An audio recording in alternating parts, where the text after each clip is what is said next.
그럼 이제부터 시작을 해볼까요?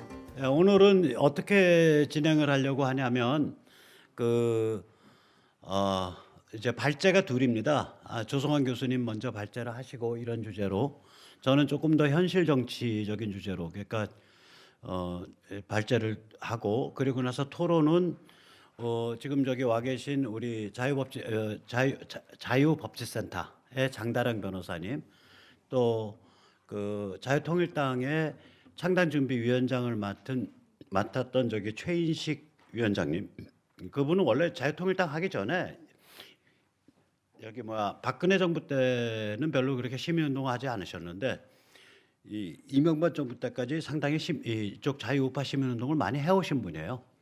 그리고 이번 선거에 대해서 한 발 떠 계신 분이거든요. 창당까지 실무 맡으시고 그래서 그분 좀 모셨고 별다른 정치적인 어떤 의도라기보다 그리고 정규재 주피를 말씀을 드렸는데 아직은 도착을 안 하셨네요. 정규재 대표가. 자, 오신다 그랬는데 자, 그렇게 해서 토론을 좀 해보려고 합니다. 아까도 말씀드렸듯이 이 주제는 현실 정치랑 상당히 맞닿아 있거든요. 그러니까 제가 이제 오늘 유승민이 출마 안 한다고 해서 이제부터는 유승민 씨를 세 글자를 거론해도 됩니다. 그러니까 이 주제 제목이 정당 정치의 혼란인데 다시 말하자면 이제 조선중앙 또 그 김무성류 또 유승민류 이런 사람들의 그 영향력이 우리 야권에 미치는 그 힘이 거의 절대적인 상태에서 이 한국의 그 야권 정당 정치가 제대로 발전을 못 하고 있는데 이제 이런 상태에서 우리 이제 자유시민이 어떤 판단을 하고 어떻게 움직여야 될 거냐 그런 사실은 지금 아주 뜨거운 감자가 되어 있는 현실 정치랑 직결되어 있는 문제라서 원래는 엄청난 좋은 분들이 발제도 하실 수 있고 토론도 하실 수 있는데 다 이해 당사자이거나 이해 당사자의 친인척이거나 이래요. 같이 일하고 있거나. 그래서 이런 이유 저런 이유를 이렇게 빼다 보니까 이런 주제를 오늘 이렇게 조촐하게나마 모시게 됐습니다. 저기 그 우한 폐렴이 창궐하고 있는데도 이렇게 용기 내주셔서 같이 자리하게 돼서 참으로 감격스럽습니다. 그럼 이제부터 정당 정치의 혼란과 자유시민의 선택, 자유시민 세미나를 시작하겠습니다. 모두 자리에서 일어나 주시죠.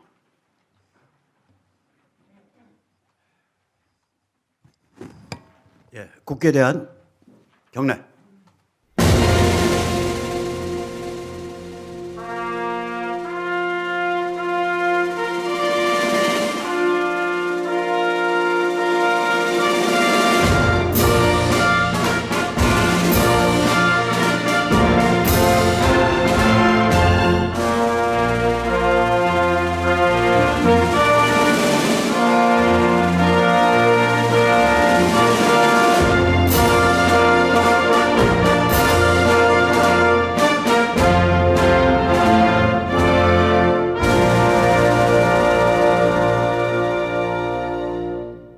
바로 애국가 제창이 있겠습니다. 1절만 하겠습니다. 네.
네, 저 순국 선열과 호국 영령에 대한 묵념이 있겠습니다. 일동 묵념.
앉아주시기 바랍니다. 그러면 이어서 제1발제 미중 문명 전쟁과 한국의 정당 정치에 대해서 경기대학교 조성환 교수님의 말씀이 있겠습니다.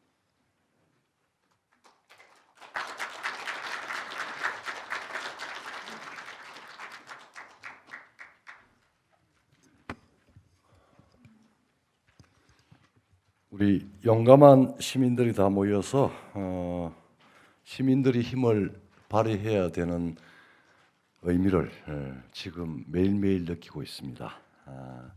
첫 번째, 왜 이게 여러분들 잘 아시죠? 구오바디스 도미네, 그 신이 어디로 가시나이까, 대한민국이 어디로 가고 있을까? 지금 여러분들이 이 실존적인 물음 앞에서 매일매일 한숨과 또 약간의 안도와 또 근본적인 분노 속에서 살고 계시리라 믿습니다. 사실은 역사라고 하는 게 매일매일 그냥 연속으로 뭐 어제 오늘 내일 다 연속으로 할 것 같지만 사실은 그렇지는 않습니다. 어떤 때는 몇십 년 동안 그냥 동일한 축으로 움직이다가 어떤 때는 이게 슬슬 금이 가고 어느 순간에 완전히 바뀌는 그런 순간이고, 지금 우리가 3년, 4년 전부터 지금 또 앞으로 3, 4년, 이거는 세계사의 축의 변동이라고 하는 연관 속에 있는데, 불행히도 한국의 소위 민주, 우리 주권자가 주인인 나라의 정치 제도를 가지고 있는 나라에서 정치권과 제도권이라면 언론까지, 언론은 제4부라고 그러는데 사실은 준통치권입니다. 정치와 언론 권역, 그리고 거기에 독립적으로 존재해야 될 지성과 지식인이 그냥 오골오골 붙어서 작은 의미의 게임에 몰두하다 보니까 저 큰 축의 이동에 대해서 누가 하나 알람을 울리는 사람도 없었고, 진행이 되고 있는데도 지난 관성에서 자기 이익을 투사하느라 이렇게 오글오글거리고 있습니다. 그리고 어제만 하더라도 마치 모든 문제를 다 안고 있는 유모 씨가 오늘 아침에 대한민국에서 가장 유력한 일간지에서 마치 역사의 희생을 한 양 이렇게 이야기를 하고 있습니다. 이게 바로 사실은 민주주의라 그래도 이게 청중민주주의입니다. 그래서 청중을 휘어잡는 자들이 힘을 발휘하고 또 공작까지 하고 업무까지 꾸미고 그렇습니다. 뭐 일정한 정도 할 수 없는 일이지만은 이렇게 세계사가 축의 이동을 하고 있고 근본적인 판의 변동이 일어나고 있는데, 이렇게 하면은 와장창 뒤집히죠. 눈앞에 다가왔습니다. 탄핵, 사유가 충분히 되는 탄핵 결정서에 해당하는 기소서가 나와 있는 상황 아닙니까? 그리고 4월 15일 우리가 어쨌든 유권자가 살아있다라고 하는 힘을 보여준다는 게 지금 말하자면은 이익의 그 연합체인 청중민주주의의 잘못된 이 썩은 타락한 정치권에게 경종을 울릴 수 있는 그런 요소가 아닌가.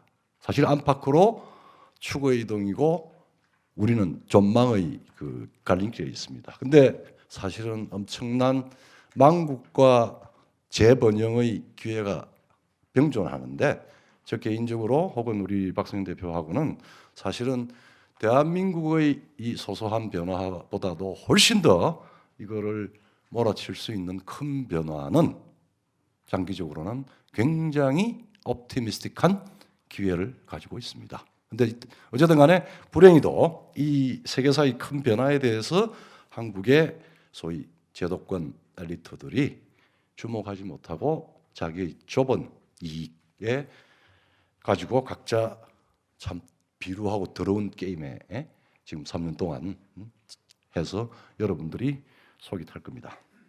그래서 지난번에 한번 우리 박성현 대표께서 좌우가 다 우물안 개구리 같아, 그런데 지금 가마솥의 개구리 신세 아닌가.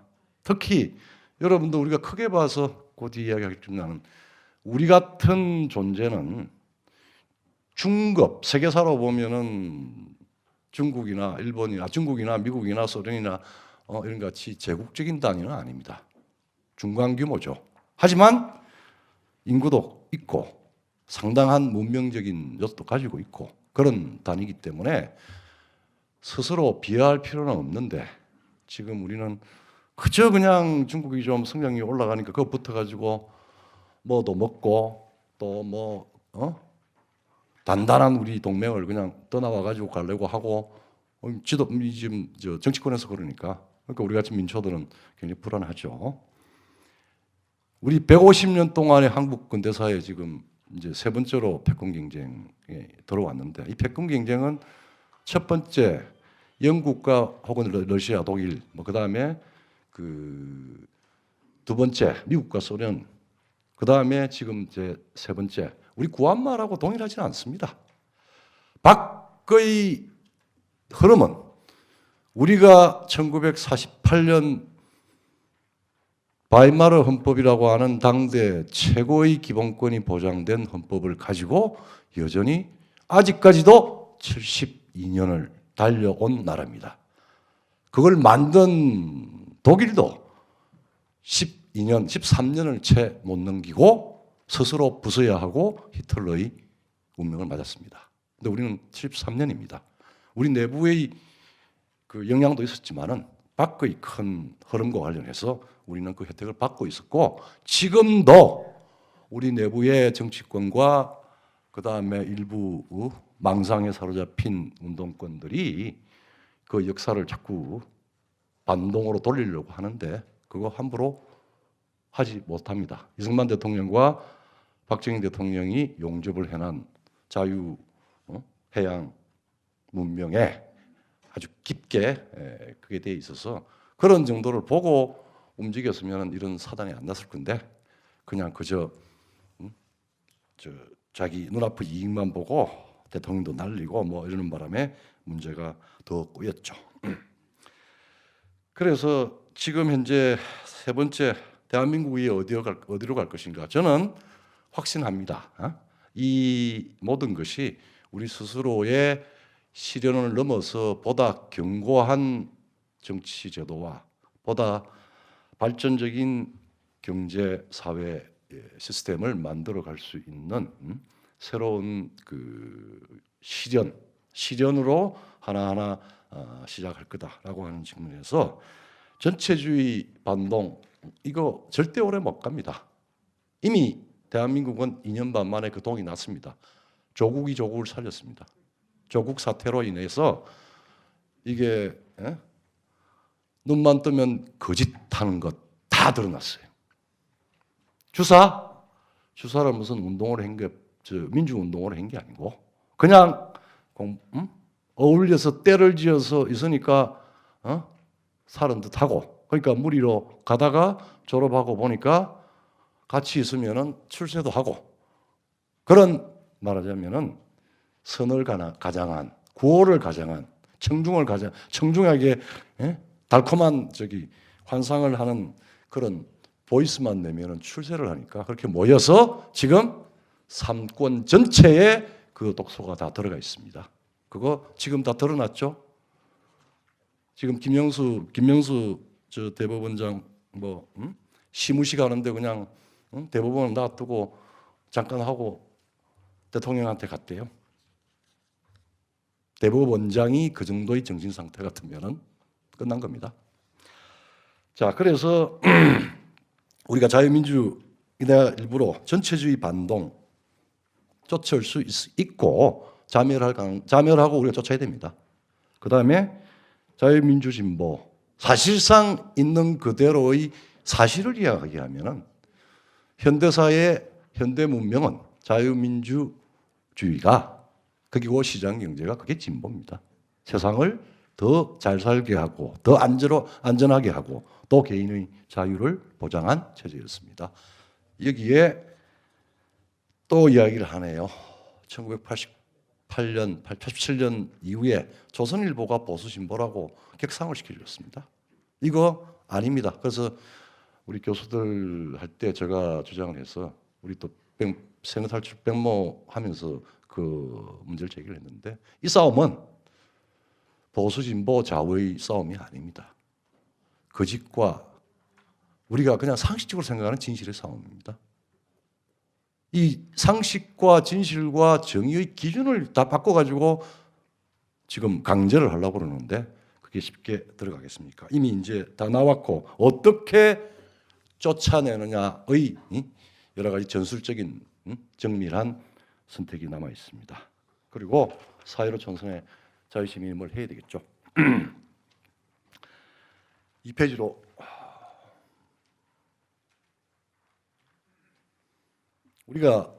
우리가 작은 단위인데 이게 어쩌다 보니까 이 작은 단위가 저는 개인적으로 그런 생각을 하는데 한국의 지식인으로 태어났고 한국의 세상사에 대해서 어떤 역할을 하려는 좋은 의미의 명예심과 야심을 가졌다 그러면은 우리의 제1 모순이 뭐냐? 우리는 안과 밖의 모순입니다. 너무나 큰 단위하고 붙어 있어서 밖에서 큰 단위가 흔들거리면은 기침을 할거나 아니면은 반대로 큰 단위의 좋은 선진 문명을 우리한테 내장을 시키면은 엄청난 수직적인 비약을 할 수 있는. 그래서 내가 이런 이야기를 합니다. 제가 조선 지식인의 제1책무는 2000년 내 그러니까 뭐 부족 국가 이내에 이 한반도 땅에 사는 지식인의 가장 큰 책무는 밖이 어떻게 돌아가느냐를 우선 잘 읽어야 돼요. 그거를 못 읽고 즉 상상력의 혁명을 하고 실력주의로 나가는 게 조선 지식인의 제일 책무입니다. 자기 안에서 조그마한 나라가 조그마한 단위가 밖에서 기침하는 것도 모르고 앉아서 지금 우한 바이러스를 한번 생각을 해봅시다. 하고 내 입장은 이거야. 네 입장은 저거지. 넌 죽어야 돼. 이렇게 소위 말하면 이념적인 포지셔닝의 이 선택을 놓고 죽게 하면 살기로 싸우면 망해요. 지금 그 시점에서 다시 밖의 흐름을 내장을 시키자라고 하는 얼마 안 되는 사람들의 이야기들이 있습니다. 박성희 씨도 그렇고 저도 그렇고 우리 정기문 교수들도 그렇고. 근데 그런 측면에서 우리는 이미 상당한 부분 세계화가 되어 있는데 세계화된 본고장이 타락을 해가지고 거의 70% 80%가 PC 좌파들이 있으니까 이건 단순히 주사파가 아니더라도 그냥 정상적인 지식인들도 그냥 해롱해롱해요. 근데 이제 이 홍역을 이 태풍을 지나고 나면 어떻게 될지 저는 조금은 자유 시민, 자유에 대한 혹은 모더니티, 현대 문명에 대한 이런 것들이 다시 이제 재각성이 될 것 같습니다. 뭐 패권 전쟁 처음에 영국과 러시아 혹은 영국과 독일, 러시아 소위 말하자면은 선발 국가하고 후발 국가의 제국주의 전쟁 혹은 제국주의 경쟁, 세계 경쟁에서 우리는 캄캄하게 러시아를 택했죠. 금운도 사건에 금운도 빌려주고 영국하고 손잡았으면은 이런 고생 안 했을 겁니다. 제가 두 번째 미국과 중국, 미국과 소련 그거 참 천만다행으로 던러스크와 그 번스틸 대령이 38선을 그어주고 그 다음에 영국과 미국의 주요한 현대 문명을 잘 아는 지도자가 바이마르 헌법을 채택을 해서 바이마르 헌법을 채택하게 된 우리 그 헌법학자 유진호 호남이 세웠잖아요. 김성수 지금 동아일보 어제 그제 좀 제일 하대요. 그 당시에 우리 구한말 일제 강점 시기에 조선 엘리트의 반은 호남이었어요. 그 사람들은 낮에는 총독부하고 사업을 하고 뭐 근대적인 걸 하고 또 밤에는 독립 지원하고 계몽하고 신문사 만들고 이렇게 해서 사실은 호남이 대한민국을 세웠는데 요새는 다르게 되고 있습니다. 그거 호남 엘리트들이 좀 알아줬으면 좋겠습니다. 그래서 어쨌든 우리가 해양으로 자유의 나침반으로 항해를 해서 지금에 이르렀고 반점은 성공했습니다. 반은 완전히 세계사의 가장 골칫덩이가 되어버렸죠.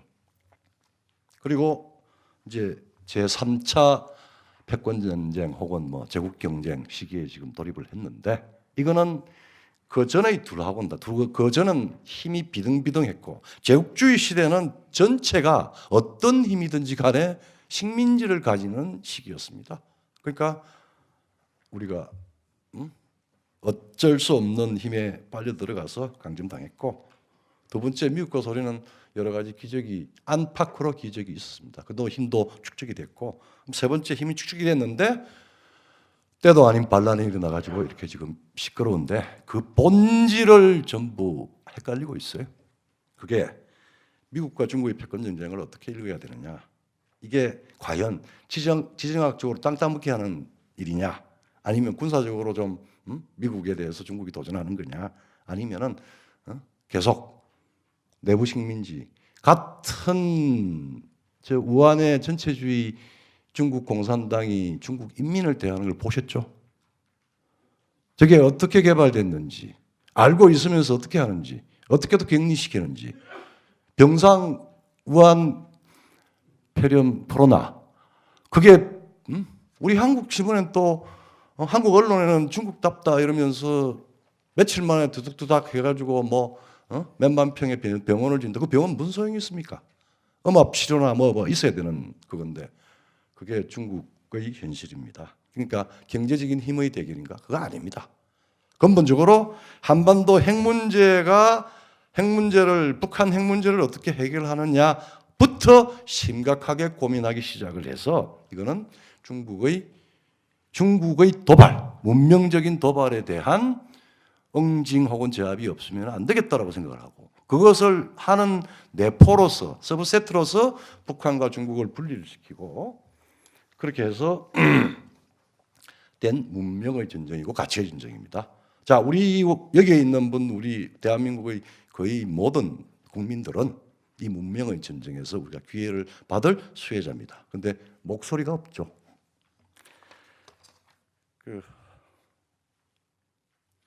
세 번째로 이거는 이제 냉전 2.0이라 뭐 이렇게 하는데 다릅니다. 중국은 그 결과를 좀 제대로 알아야 되는데 중국은 체제 문제가 존재합니다.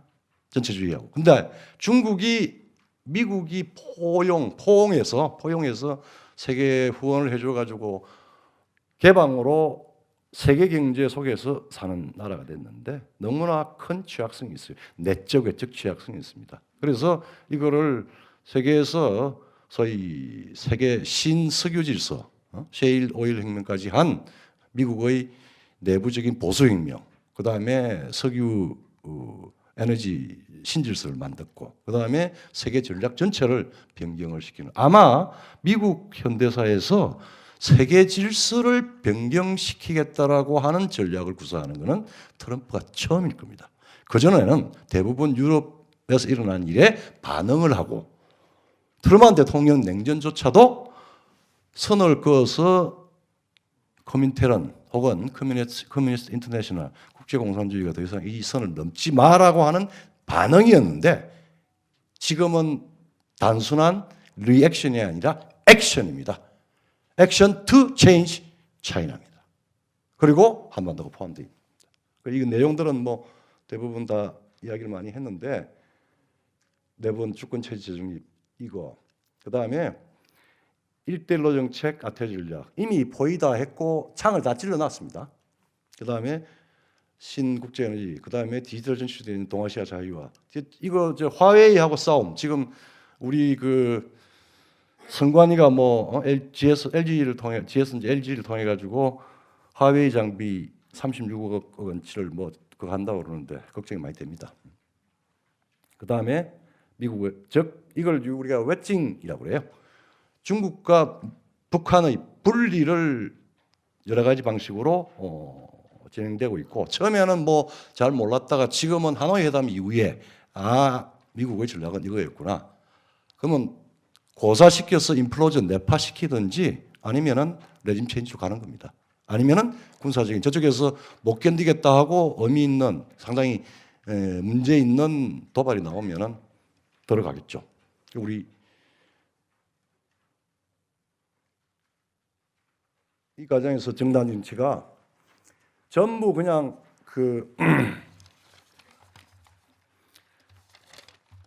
한국의 정당 정치가 우물안 개울인 게 대한민국이 현대 문명에서는 현대 디모크라틱 리퍼블릭, 현대 민주공화국에서는 도저히 용인될 수 없는 헌법률조차도 어겼습니다. 작년에 정치권 조용해요. 그냥 적당히 그냥 시위하고 뭐 투쟁하는 듯이 했는데 애초에 공수처 법안 정도를 상식이 있는 고졸 이상의 학생이 읽으면은 아 이거는 반헌법이다. 그리고 반문명이다라는 판정이 나오는데 그것을 사법고시를 통과한 검사 출신이 입안을 하고 그 다음에 야당이라고 하는 사람이 죽어도 이건 안 되라고 하는 소리를 못 내밀고 마지막에 그냥 아 우리가 수가 안 되니까 넘어가고 국회의장이라는 사람은 도저히 있을 수가 없는 짓거리를 하면서 넘겼습니다. 즉 대한민국의 사실은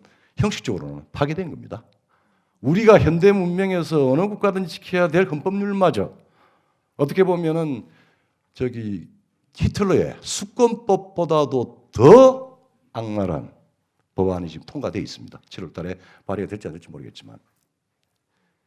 그 다음에 이 정파적인 대적인데 이런 이야기를 하면 좀 그렇지만 문팔육 여당은 아예 저쪽으로 붙어가지고 개인적인 이득, 평양을 경유해서 소련으로 오는 PNG 받아먹고 거기서 돈 챙기려고 하는 것. 그래서 우리 탈원전 하면서 중국 전기 쓰겠다는 이야기 하잖아요. 태양광하고. 이거는 뭐 대책이 없어요.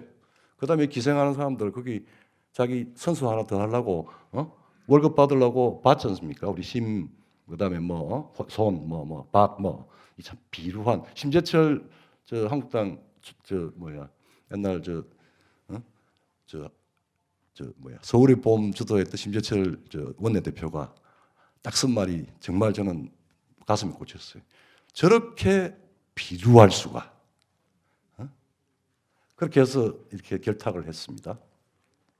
그리고 이게 문팔육은 맹목적 친전체주의, 종북승중이고 그 다음에 다른 쪽은 반미, 반일, 반문명 방식으로 망상에서 그렇게 쫓아가고 있습니다. 그리고 국민들을 반미시키고 반일을 통해서 반미까지 가면은 선거에서 이길 거라고 생각을 한다. 그게 대박 날 거다라고 해서 또 끌렁끌렁한 친구가 하나 지금 양모가 왔다 갔다 하고 있죠. 저는 별로 그렇게 성공하지 못하려고 봅니다. 그 다음에 제1야당이나 그 다음에 우리 조중동이나 되게 제1야당은 미중 양다리 걸치기 여전합니다. 우리가 중국과의 경제 관련이 많이 있으니까 천천히 연착륙을 시켜야 되지 않느냐. 연착륙이 아니라 앞으로 미중 전쟁에서 중국과 세계 경제가 디카플링을 하는데 이렇게 떨어지는데 그걸 어떤 방식으로 연착륙을 시켰냐 이렇게 고민하는 게 아니라 둘 다 눈치 보자 이런 정도밖에 안 되고 그 다음에 뭐 조중동 이쪽은 분단한 상태에서 그냥 잘 관리하면서 우리 언론으로서 혹은 기업으로서 이익을 취하고 패권을 취하고 영원한 권력으로 남겠다. 이게 너무나 노골적으로 보입니다. 특히 미국에 대한 보도, 중국에 대한 보도, 중요한 세계사적인 변화를 의미하는 여러 가지 보도를 제대로 하지 않아요. 그 다음에 트럼프 현상 변경 전략에 대한 이해를 못하는 게 아니라 아예 가려버리고 부분적으로 트럼프를 희화화시키는 방식으로 해서 감정적인 반발과 무반응을 시키는 그런 상황입니다. 근데 사실은 여기에 대해서는 지금 우물안 개구리로 해서 자기 이익관계 때문에 그러는데 누가 미국이 중국을 제압하고 동아시아 자유를 하고 북한 비핵화 혹은 기회가 있느냐 이 부분을 적지만은 이 문제의 심각성을 이해하고 있는 사람들이 포착을 하고 4월 15일 날 총선 혁명에 이 부분을 또 그걸 해야 되고 또 한 가지는 국내 정치에서 이 사람들의 입장과 정치적인 행동이 자유시민을 섬기는 것이 아니라 유권자 표를 하는 걸 섬기는 게 아니라 어떻게 속여 먹을 것인가를 고민하고 또 하고 있습니다. 지금까지 뭐 원래 민주주의는 일정한 부분 그런 요소를 가지고 있지만 해도 너무한 그런 상태까지 벌어졌고 그래서 남아있는 거는 뭐 이거 다 아는 말씀드리고 이게 우리한테 남은 독립 유권자들이 3.355로 모여서 이 뭐 선거라고 하는 게 차악을 선택하는 부분이기도 하고, 그래서 최악의 경우는 가서 이 개별적이 아니라 이 독립 유권자들이 정책을 보고, 개별 유권 그게 아니라 정책을 보고 하고, 그다음에 이 공명선거입니다. 공명선거. 그다음에 필요하면은 그 여러 가지 자기들을 결탁을 해서 숨어서 또다시 그 시대의 거짓에 편성해서 또다시 장난을 치려고 하는 친구들, 유권자들이 모여서 역선택도 가능하고 대항마를 해서 떨어뜨리면 됩니다. 그거 상징적으로 의미 있는 의석 한 10개, 아니면 5개라도 그렇게 해서 역선택이라고 하는 결과가 나오면 함부로 못 가볼 겁니다. 그리고 세계사의 변동은 진행이 될 거고, 우리는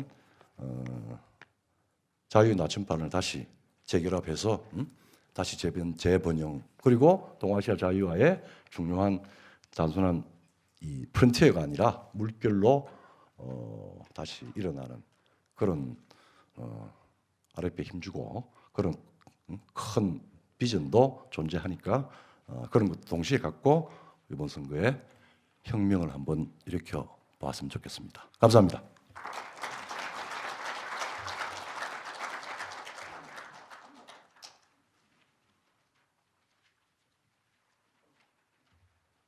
아까도 말씀드렸지만 이 사회자를 못 구해서 제가 엉터리 사회 겸 발제를 같이 하고 있으니까 이야기가 워낙 민감해서요. 하실 수 있는 분들이 잠깐만요. 이거 아닌데.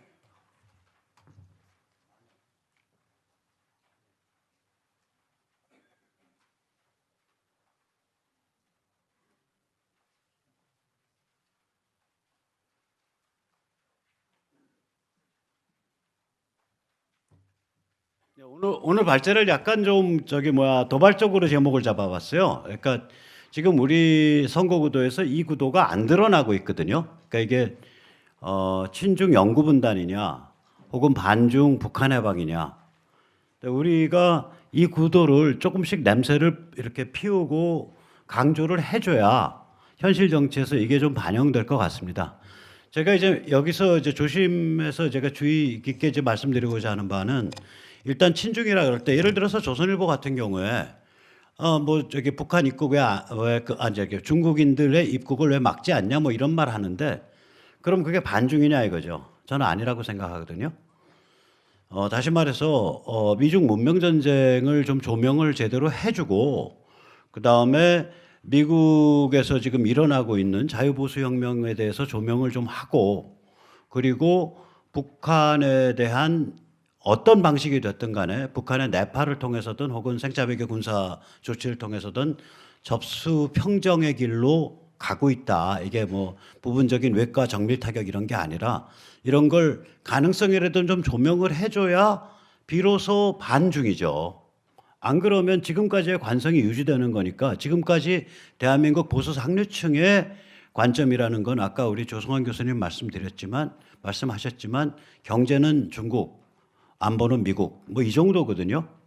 그러면 이거는 사실상의 친중이다. 전 그렇게 보고요. 이제 영구분단 같은 경우요. 오히려 문재인 586 집단은 북한과 사실상의 연방제를 추진을 하죠.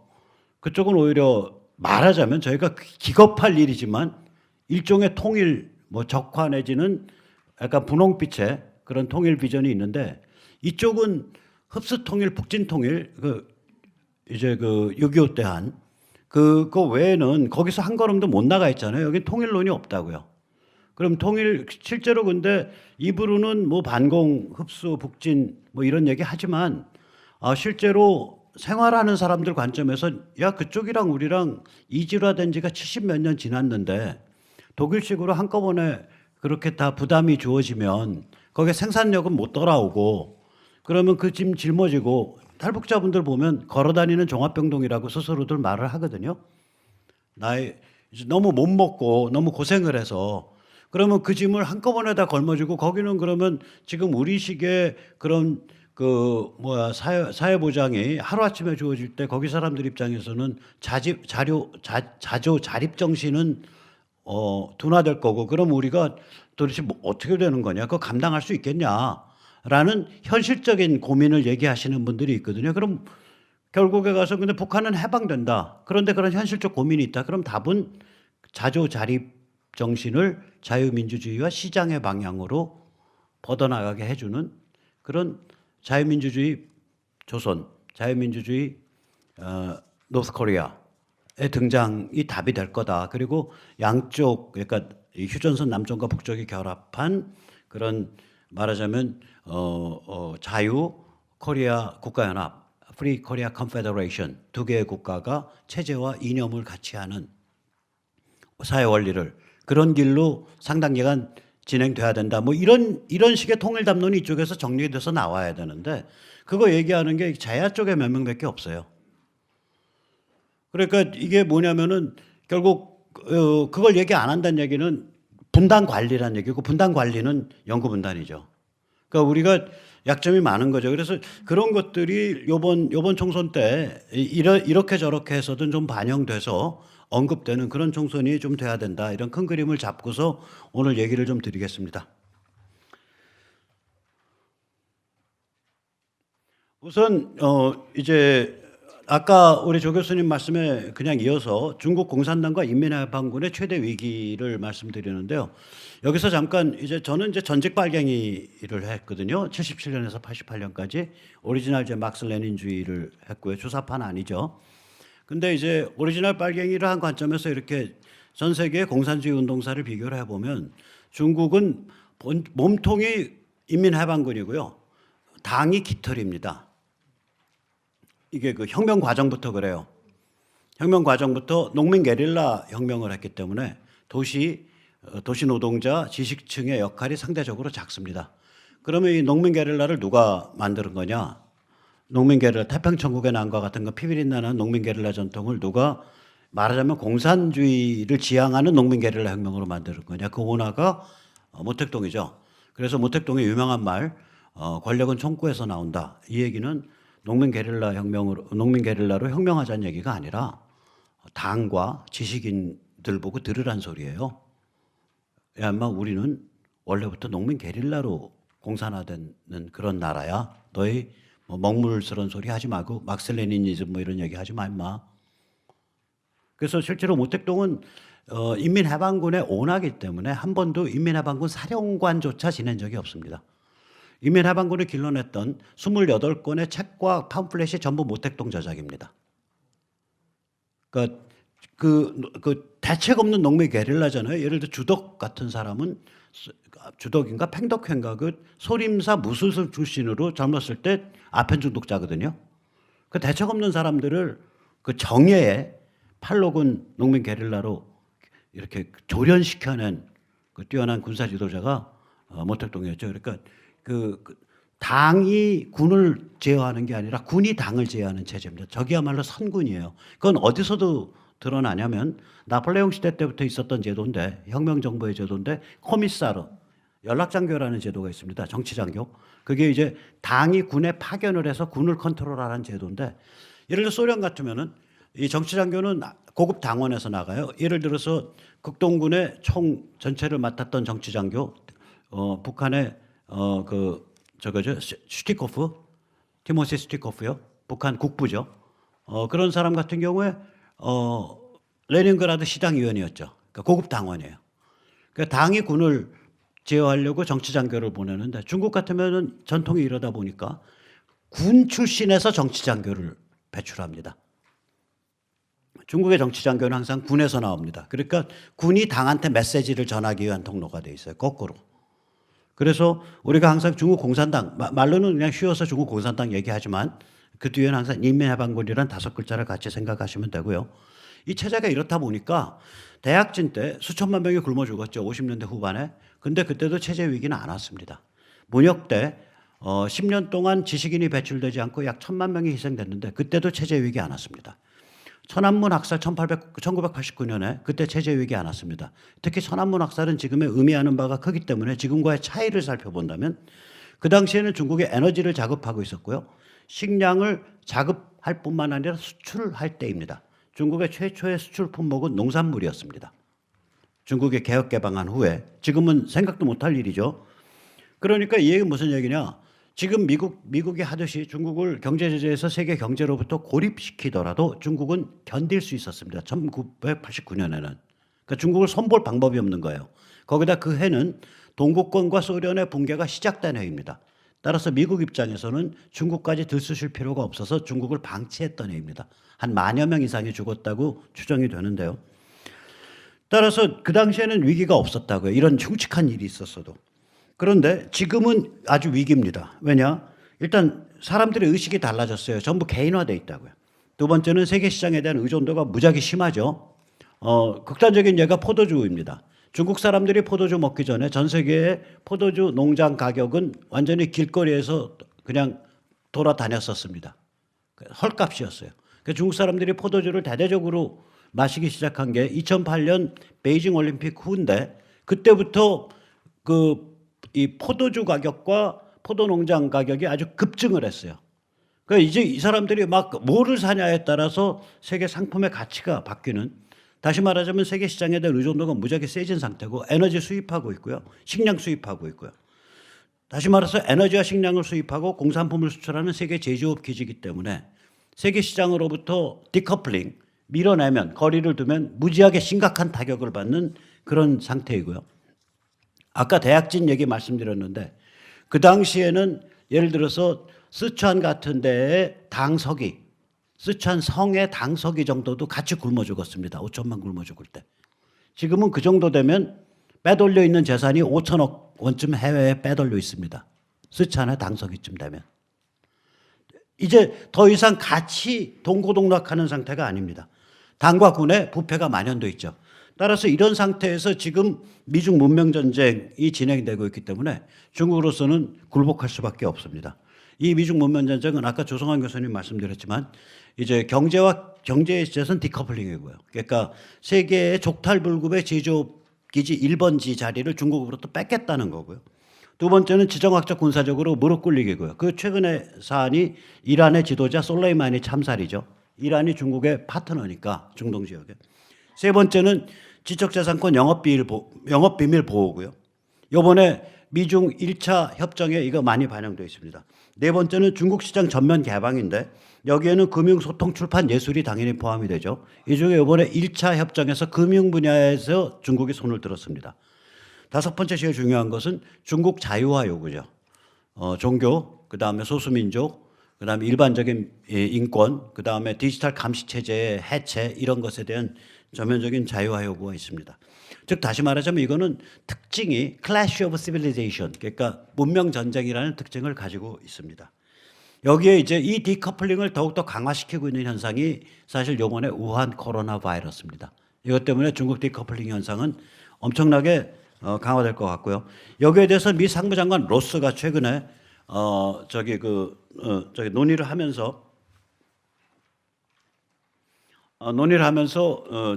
인터뷰를 하면서 이제 기자가 물으니까 그냥 대답을 했는데 이 사람이 굉장히 쿨한 사람이거든요. 건조한 사람이에요. 그러니까 정치적 고려 없이 대답해서 엄청난 구설수에 휘말렸죠. 답을 이런 식으로 했습니다. 디커플링이 심화돼서 미국, 멕시코, 인도, 동남아 등으로 제조업 기지가 분산될 거고 아마 미국의 제조업 일자리가 좀 늘어날 거다. 본인은 굉장히 건조하게 말한 내용인데 그걸 부분을 딱 캐치해서 따서 옮기면 중국 우한 코로나 바이러스로 미국 제조업 활성화돼 이렇게 되는 거예요.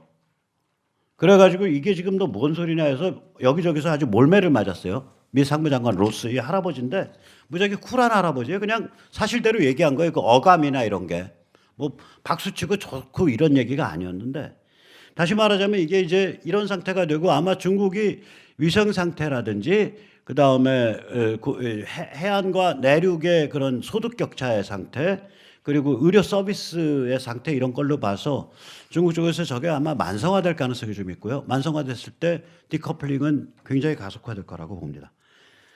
그래서 이제 이런 배경 아래서 그럼 한국의 정당 정치는 어떤 꼴이냐? 먼저 여당 쪽을 한번 보죠. 친중 노선의 파산이 일어나고 있다고 봅니다. 지금 뭐 퍼져 있는 반중 중국에 대한 경계심, 이거는 요번에 그 우한 바이러스 때문에 굉장히 심화돼 가고 있는 현상이라고 봐요. 특히 젊은 층에서도. 그래서 아시다시피 문재인 정부는 출발 때부터 완전히 친중 또 중국 섬기기를 표방을 했죠. 그래서 삼불 정책을 표방을 했죠. 그 출범할 때. 그게 이제 사드를 확대 배치하지 않겠다. 미국이 주도하는 미사일 방어 체제 MD에 가입하지 않겠다. 한미일 삼각동맹을 추진하지 않겠다. 이런 않겠다 세 가지를 약속을 했었는데 실제로 여기에 가려져 있지만 이 가장 무시무시한 친중 정책은 탈원전입니다. 이 탈원전이 한편으로는 그 에너지 자립도를 떨어뜨려 가지고 북한을 관통하는 러시아 PNG 가스에 대한민국을 목매달게 하겠다는 장기적인 포석이 있지만 단기적으로 이게 뭐냐면 중국이 국가 정책으로 추진하고 있는 그 중국 제조 2025의 핵심 사안 중에 하나가 에너지 원전이 들어 있어요. 그런데 아마 아시는 분은 아시겠지만 대한민국의 원전에서 세계 1위인 분야가 5가지가 있습니다. 하나가 그 원자로 핵심부 설계 구축 능력이 세계 1위입니다. 잘 안 믿어지시는 분도 있을 텐데 세계 1위예요, 이게. 두 번째가 제어부 설계 구축에서 세계 1위예요. 제어부를 디지타이즈한 것, 그러니까 아날로그 센서가 아니라 디지털 센서를 달고 그것을 제어 시스템으로 묶고 그 디지털 센서의 문제는 뭐냐면 아날로그 센서와 달리 이게 어떻게 고장이 날 거냐를 알아야 되죠. 고장 감지를 해야 되고 이중화, 삼중화 시켜야 돼요. 센서들을. 이것을 그러면 하나가 고장 나면 A번, 1번이 고장 나면 2번, 3번 값하고 1번 값을 비교해서 고장 났다고 진단을 하고 고장 났을 때 두 값이 틀리면 어느 값을 선택할 거냐 이런 로직을 담아내고 이걸 전 세계에서 저희 나라가 최초로 했습니다. 최초로 하는 게 중요한 게 아니라요. 이게 현장에서 검증돼서 각국의 주요 원자력 이 기술 국가에서 인증을 받아야 되는데 최초로 하고 이걸 인증을 다 끝낸 상태예요. 이 원자력 신기술은요, 이게 그 민감성이 높기 때문에 신기술이 문제가 아니라 신기술에서 인증하는 것까지가 문제예요. 그게 끝난 상태라. 그 세계 1위입니다. 두 번째가. 세 번째가 건설을 공기 내에 정해진 예산 안에 그것도 굉장히 싼 예산으로 깔끔하게 딱 지어내는 게 저희가 세계 1위입니다. 네 번째로 저희가 원자력 사고 한 번도 없었잖아요. 심각한 거. 운영 기술이 세계 1위입니다. 다섯 번째로 이게 한 2, 3천억 들어간 신기술인데 한 150, 60메가와트급, 150메가와트면 우리로 치면 계룡이나 논산 정도를 쓰기에 딱 맞는 거예요. 인구 10만 이 짝저짝.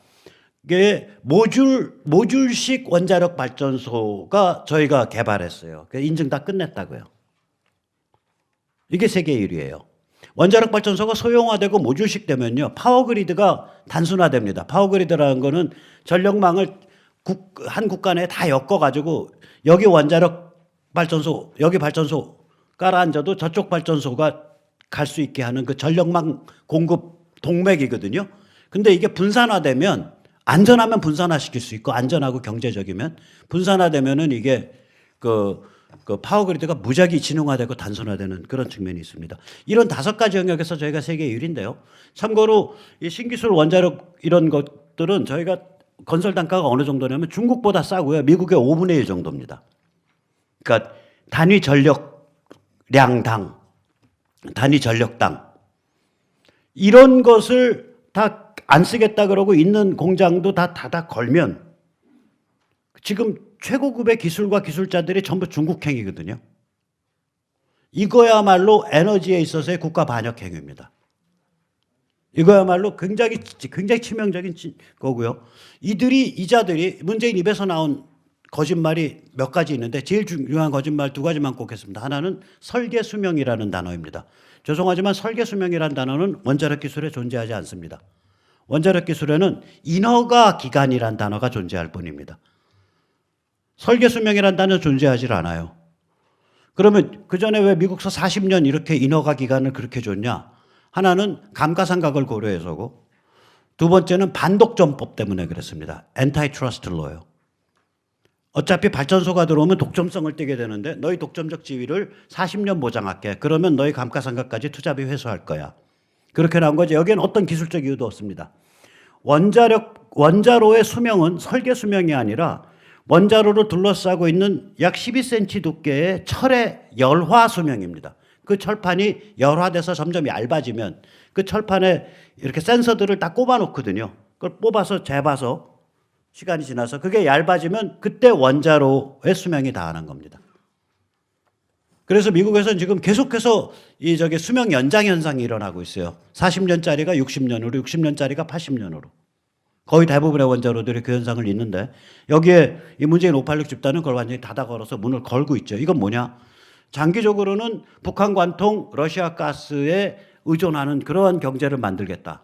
북한에 의존하게 만들겠다고. 단기적으로는 이 세계 최고의 최소한 5가지 분야의 세계 최고 기술을 중국에 체계적으로 넘기겠다는 의도가 있지 않은가 그렇게 생각이 되는데 지금 국민들이 이런 걸 알아가고 있단 말이에요. 그래서 저희들이 이제 심판받을 때가 됐어요. 자, 그러면 이제 이쪽에서 야권에서는 또 어떤 혼란이 있냐? 2월 3일에야 중국인 입국 막아라는 소리를 했는데 이 말 빼고 지금까지 기억을 해보면 야권이 미중전쟁이나 중국의 어떤 폐악질에 대해서 심지어 이게 체계적으로 논평을 하거나 반발을 한 적이 없어요. 한 번도 없어요. 미중 무역협정에서 미국 승리에 대해서 논평한 적 있나요? 없어요. USMCA, 미국, 멕시코, 캐나다 간에 이번에 새로 맺어진 획기적인 무역협정에 대해서 논평한 적 있나요? 없어요. 트럼프 탄핵 난동 실패 논평한 적 있나요? 없어요. 미국 민주당이 극좌양으로 표류하고 있다. 이거 논평 나와야 되거든요. 왜냐하면 미국이 저렇게 정치 내전을 하면 미국을 하나의 국가로 못 봐요. 저게 자유보수 진영이 집권할 땐 동맹이고 저기에 만약에 극좌 성향의 민주당이 집권을 해버리면 저건 굉장히 골아픈 집단으로 규정을 해야 되거든요. 이미 미국을 하나로 볼 수 없는 상태예요. 그럼 논평 나와야 논평 없어요. 중국과 미국 사이, 그러니까 중국과 세계 경제 사이의 디커플링에 대한 논평 없어요. 한 번도 없었어요. 거기다가 김용호 공관위원장이 들여온 사람은 이희수라고 완전히 한국의 이슬람화에 이렇게 목 걸겠다고 자기 스스로 말한 사람이고 그 이슬람 문화 전파에서 문정인과 같은 역할을 하고 있는 사람이거든요. 그 이희수와 그 김용호는 무지하게 관계가 깊어요. 그럼 도대체 이 야당 뭐 하자는 거야? 그걸 우리 같은 사람이 걱정을 해줘야 되잖아요. 밤낮으로. 그리고 이게 혼란되어 있다는 거죠. 아이덴티티가 왔다 갔다 하니까 입으로 떠벌리는 자유요, 보수요, 우파요라는 아이덴티티와 우리가 확인할 수 있는 아이덴티티가 다르니까 이걸 아예 존재하지 않으니까 야, 이 사람들은 어디까지 믿을 수 있어? 이제 이래서 혼란되어 있다는 거예요. 거기다 이제 이 혼란상은 이런 데서 더 드러나죠. 정치라는 건 언어와 상징의 연출에 의한 작업인데 이게 뭐냐면 아니 어디 보수에 새보수, 극단보수, 중도보수, 험보수, 수구보수, 개혁보수가 어딨냐고. 보수면 보수지. 이거 이제 단적인 예 하나 드릴게요. 보수가 뭐냐 알려면요. 우남 일승만의 원고지로 한 5페이지, 한 7페이지, 8페이지짜리 그걸 1922년 공산당의 당부당이라는 그 짧은 컬럼에 이미 다 나와 있습니다. 거기 보면 공산당으로는 왜 안 되냐라는 걸 설명을 하는데 앞에 두 개는 이게 경제적 보수주의를 얘기하는 거예요. 그러니까 사유재산 존중하고 기업가 정신을 옹호해야 된다. 사유재산을 없애면 사람들이 나태해지고 자조 근면 정신이 없어진다예요. 기업가 정신을 없애면 기술이 정체된다예요. 이 두 개를 얘기를 해요. 이건 지금 우리가 말하는 경제적 보수주의예요. 우리 지금 문제는 뭐냐? 정규재 대표님 나와 계시지만 경제적 보수주의 우리나라에서 1번지죠. 근데 이걸 기업 같은 데서 내놓고서 밀지를 못하고 있죠. 문재인이 겁이 나가지고. 자기들 밥그릇도 못 찾아먹는 거예요. 그 다음에 이건 이제 3번 잠깐 건너뛰고요. 이 종교를 없애면 도덕이 없어진다 그래요. 이게 지금 우리가 말하는 기독교 보수주의 혹은 종교적 보수주의잖아요. 도덕과 시비, 선악과 시비의 판단이 뿌리를 까면 종교다. 이게 우남이 이 얘기한 100년 전과 지금 바뀐 거 있습니까? 기업가 정신과 사유재산의 의미에 대해서 100년 전과 지금 바뀐 거 있어요? 없잖아요. 우남이 얘기한 100년 전 얘기는 험보수고 지금 유승민이나 박형준이나 김무성이나 조선일보가 얘기하면 세보수입니까? 그 다음에 다섯 번째, 이 사람 무슨 얘기하냐면 이거 굉장히 중요한 얘기입니다. 야, 너희 지금 공산당 좋아서 미쳐서 환장하지? 소련과 일제가 소련 혁명에 반대한다고 시베리아 출병해가지고 국제 그 연합 출병군에 들어가 다국적군 들어가서 시베리아에서 싸우니까 소련은 우리 편인 것 같고 일제는 나쁜 놈인 것 같지? 그러면서 하는 말이 뭐냐면 근데 소련이 말하는 우리 소련을 사회주의 종주국으로 삼아라 이런 말 믿지 마. 걔들 그냥 하나의 국가일 뿐이야. 지금 용어로 치면은 글로벌리즘을 공격한 거예요. 인류 보편의 가치, 인류 보편의 규범을 준수하는 주권 국가가 중요한 거지. 글로벌하고 어쩌고 세계 보편의 이런 거 다 개노가니까 믿지 마라. 이게 지금 트럼프의 인류 보편의 가치, 인류 보편의 주권을, 인류 보편의 규범을 준수하는 주권 국가 노선. 트럼프가 공공연하게 글로벌리스트라고 비판하는 그 글로벌리즘에 반대되는 노선. 즉 미국 자유보수 진영의 엔타이 글로벌리즘하고 뭐가 다르냐고요. 이게 유럽에서 유로스캡틱, 그러니까 각국의 이민 정책, 문화 정책을 전부 망가뜨리고 유럽이 이민과 문화에 있어서 획일적인 하나가 돼야 된다라는 유로 지상주의에 대해서 아니요. 반유로 지상주의를 표방하는 유로스캡틱과 뭐가 다르냐고 이게. 유로스캡틱이 등장하기 100년 전에 이미 글로벌리즘을 비판하고 있어요. 그때 글로벌리즘은 공산 인터내셔널리즘이니까. 그러나 그걸 지금 해석을 해보면 글로벌리즘에 대한 비판이에요. 그럼 100년 전 문서에 이게 다 나와 있단 말이에요. 근데 무슨 놈의 세보수, 험보수 타령하냐고. 사기죠. 마지막으로 이 사람이 이러한 개인 존엄과 자유가 보장되는 사회가 되려면 지식인, 다시 말하면 진실 존중을 해야 된다. 지식인을 다 잡아 죽이면 진실 존중 깨지고 사람들 개돼지 된다. 그 얘기가 하나 끼이는 게 3번에. 그럼 이런 메시지가 100년 전 거라서 험보수예요? 탄핵의 강을 건너자 그렇게 이상한 문학적 수사를 하면 세보수입니까?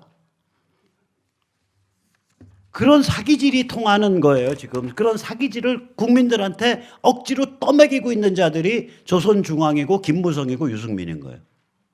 그래서 이제 우리가 볼 때 이 자칭 보수라고 우리는 부르는데 자칭 보수의 오너는 누구냐 이거예요. 아무리 까고 봐도 이거는 조선중앙이다. 실행팀장은 누구냐. 이제 유승민 얘기할 수 있죠. 출마 안 한다 그랬으니까. 출마한다 그러면 저 그 사람 얘기를 못 합니다. 공직선거법 걸려요. 김무성, 유승민류죠. 그게 실행팀이죠. 그러면 이들의 행태는 뭐냐? 지금 막장 드라마 행태 보이고 있는 미국의 CNN, NYT, 그 다음에 워싱턴 포스트 이런 자들하고 지금 조선중앙은 거의 매치를 해요. 친중 노선도 그렇고 트럼프 비아냥거리는 것도 그렇고 미국 자유보수 혁명에 대해서 주목하지 않는 것도 그렇고 심지어는 우한 이 바이러스 터졌을 때 CNN이 트럼프의 그 우한 바이러스 대응팀에 대해서 여기에 왜 소수민족과 흑인과 여자가 부족하냐고 시비 걸었어요. 아니 이건 감염내과 예방의학 분야잖아요. 그리고 바이러스 유전체 공학 분야고 생명공학 분야고 거기에 지금 여성 따지고 흑인 따지고 아시아계 따질 힘이 있냐고. 거기서 제일 전문가들 모아놨더니 그게 하필이면 백인 남성들이 좀 많네. 이게 언론이 지할 태도냐고요 이게. 그거하고 요번에 중앙일보가 중국 대사관 앞에 가서 그 시위를 했던 그 너희들 우리한테 그렇게 입국 금지 이런 거 자꾸 그 하지 말라고 압력 넣지 마라고 시위한 자유대한민국당 젊은이들에 대해서 중앙일보가 극우 중국인 혐오증이라고 표현했거든요. 그거하고 뭐가 다르냐고. 똑같아요 보면. 자, 그래서 이들은 국내 정치에 있어서는 탄핵을 묵고가자 하는 입장이고 남북관계에 있어서는 영구분단을 옹호하며 미국이 주도하고 있는 지구적 차원, 특히 동아시아 차원의 자유보수 혁명에 대해서는 장사치 트럼프가 벌이는 위험천만한 정치쇼라고 매도를 하고 이거 뭐라고 불러야 될 거냐. 겉으로는 친중이 아닌 척 보이지만 그래서 저는 이를 친중 영구분단 세력이라고 부르는 거고 이들의 결국 메시지는 뭐냐면 문재인 싫지, 586 싫지. 그러면 우리가 주도하는 판을 받들어서 우리가 설계해서 내세우는 통합 후보를 찍어. 감히 우리의 노선, 관점, 입장, 진영을 검증하려 들지 마. 그게 저들의 메시지예요, 실제로는. 자, 이게 현실 정치를 저런 사람들이 주도하고 있는데 우리가 그럼 여기에 대해서 어떻게 저항할 거냐, 우리는 어떤 스탠스를 취할 거냐. 제가 두 가지인데요. 우선 하나는 첫째, 선거법에 이거 안 걸립니다. 관리커녕요. 선관위가 그냥 우리 가서 이 얘기하면은 받들어 모셔야죠, 우리를. 하나는 뭐냐면 공명선거 지원단이죠. 이 공명선거를 해서 나서면 이건 선거법에 걸릴 수가 없어요. 공명선거 하자는데 우리도요 야누스 얼굴을 해야 됩니다. 얼굴의 반쪽은 공명선거 얘기하고요. 얼굴의 반쪽은 다른 얘기해야 돼요. 공명선거는 공적인 자리에서만 얘기해요. 그러니까 대량 문자 메시지 이렇게 찍어서 뿌리는 유인물 내거는 플랜카드 이런 건 공명선거만 얘기해요. 그런데 개인 메시지 그다음에 카톡 그다음에 인터넷 여기서 마음대로 우리 정치관을 전체를 얘기할 수 있는 거예요. 공명선거로 모인 사람들끼리도. 기억하시죠? 여기서 지금 대량 문자 보내시는 분 거의 없죠? 한 번에 5만 통, 10만 통 보내시는 분 없죠? 해당 사항 없어요. 집회 같은 거 마이크 잡을 때 조심하세요. 특정 후보 당락에 관계된 얘기하면 안 돼요. 그 다음에 유인물 같은 거 만들어서 뿌리실 때 특정 후보 당락 얘기하시면 안 돼요. 오케이. 그리고 그런 거 플래카드, 마이크 이런 거는 전부 유인물 이런 거는 공명선거만 얘기해요. 그런데 카톡, 페이스북, 트위터, 유튜브 그리고 개인적으로 보내는 멀티미디어 메시지, 개인적으로 보내는 문자 메시지 여기서는 무자비하게 까세요. 선거법 안 걸립니다. 같은 사람들이 모여서도. 제가 그게 양면 전략이라는 얘기예요. 유인물, 마이크, 플래카드에서는 공명선거만 착한 소리만 하고요. 사적인 통신 공간에서는 무자비한 정파성을 가져야 돼요. 그게 합법입니다. 같은 사람들끼리. 자, 그래서 우리 앞으로 70일 동안 이거 가능하고요. 이거 좀 열심히 해서 웬만큼 다 밀어주자인데 핵심적으로 저는 어떤 입장이냐면 아까 조선일보 앞잡이 김무성, 유승민유 여기 제가 따져보면 그리고 뭐 박근혜 대통령 주변에 몇 명 책임져야 될 사람들 따져보면 많아봐야 전국에 한 15명 정도의 상징적 인물들이에요. 앞으로. 그러면 만약에 우리가 공명선거 지원단으로 한 선거구에 500명, 1000명이 이 패찰 내가 좀 갖다 줘. 이런 패찰까지 차고 네트워크로 엮여져 있고 입회비 5,000원씩 내고 나머지는 회비 없어요. 월회비. 6월 말까지가 한시 조직이니까. 그래서 다른 단체한테도 전부 이걸 다 공개해 드리는 거예요. 자, 그럼 이런 사람들이 한 선거에 500명, 1000명 모였다. 수도권에서, 충청에서. 그러면 휩쓰는 거예요, 그냥. 휩습니다. 믿거나 말거나 휩습니다. 그러면 그런 데서 다 그게 140개 선거구를 휩쓰는 판인데 거기서 상징적인 문제적 인물들 15개 속아내려고 따로 움직인다? 그게 무슨 문제가 되냐고요. 그래서 저런 양면 전략을 취해야 된다. 하나는 선택적 제거고요. 하나는 공명선거를 통해서 공명선거 지원이라는 걸 저걸로 걸고서 특히 사전투표에 관해서 저 문제점은 제가 충분히 다 설명드렸어서 여기서는 더 얘기 안 하겠습니다. 저런 양면 전략을 써야 된다. 그것이 자유시민의 선택이 될 거다. 저렇게 쓰니까 엊그저께 누구 만나니까 저 공명선거 지원한다 그래서 굉장히 고생하고 있거든요. 지금 이 우한 이 역병 아래서도 길거리에서 사람 만나서 직접 받고 또 나이 드신 분들은 온라인 가입 못하니까 사진도 찍어드리고 그래서 그것도 대신 써드리고 이 길거리에서 얼마나 참 생명 내놓고 고생하고 계시잖아요. 그 옆에서 본 어떤 사람이 들어오면서 그 얘기하더라고요. 우리가 자선 사업하는 중이냐? 분명히 무슨 특정 정당에 줄 서는 것도 아니고 특정 후보를 이렇게 얘기하는 것도 아니고 그냥 너희들이 상차려서 잘 통합하면 우린 다 밀어줄게. 단 그렇게 해서 통합해서 내세운 후보 중에 우리 마음에 안 드는 문제적 인물이 등장한다면 우리 맥스 한 전국 한 15명 모는데 그건 우리가 너희가 정리하지 못했으니까 우리가 대신 정리해 줄게. 이것뿐이거든요. 우리가 누구 만든다. 저보고 이거 한다 그러니까 어느 선거구에 누구 밉시다라고 누가 그러시더라고. 그래서 내가 그 선거구에 문제적 인물 누가 등장했더니 아니 그건 아니고 그냥 그 선거구에 이렇게 사람 모였는데 누구 밀자 그래서 우리는 누구 안 밉니다. 그건 정당 몫이에요.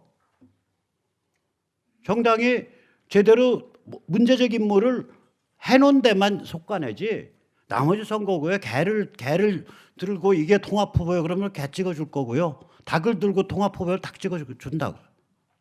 이미 증명된 문제적 인물만 속가내겠다는 거예요. 아니 특정 지역에서 빗자락 들고도 이 순상님이 내세운 후보입니다 하면 찍어준다면서. 그 특정 지역 사람들 말이야 본인들. 우리는 순상님이 내세우면 빗자락도 찍어주지라. 빗자락보다는 개나 닭이 낫잖아요. 고양이도. 그런 절실한 마음으로 찍어줄게. 거기에 당신들이 통합후보라고 레이블 붙여. 단 문제적 인물 15명 정도는 우리 맥스 15, 우리 속아내겠다. 그러니까 누가 아니 그러면 이게 자선사업이지 이게 정치입니까? 그래서 맞아 우리 자선사업가야. 우리가 베풀어줘야지. 그럼 정당이 우리한테 베푸냐? 지금 저 정신머리 없는 정당이. 자유시민이 정당한테 베풀어줘야지. 그래서 그 베품에 관한 2가지 양면 전략입니다. 제가 그래서 그걸 제안드리고요. 바깥에 저기 그 공효선거지원단 뭐 이런 서류도 있고 책도 있고 있으니까 좀 많이 좀 이용해 주시고요. 저는 이제 발표 여기까지고요.